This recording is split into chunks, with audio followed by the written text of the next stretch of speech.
Da quanto tempo fai questo lavoro? 13 anni, 14 anni che avevo. Quando hai iniziato praticamente? Ho iniziato da piccolo, dopodiché ho fatto 5 anni di pesca all'industria con le barche d'altura in mare e poi sui 19 anni ho comprato una barca e ho cominciato ad andare a vongole.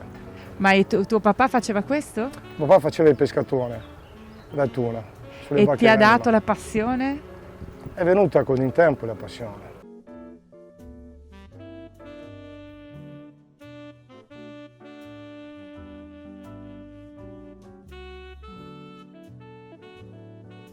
Tutti quindi più o meno parenti, quelli che Sì, lavorate in mare? Sì, cugnati, nipoti, sì. Una grande famiglia di vongolari? Diciamo sì. È entrata proprio nel sangue della nostra vita. Ah, quindi si impara non sui libri ma sul campo? Sempre si impara sul campo, l'esperienza si fa là. Cos'è la cosa più bella di fare il vongolaro? È natura, stare con la natura. È un lavoro che quando spegni il motore c'è un silenzio che è una cosa favolosa.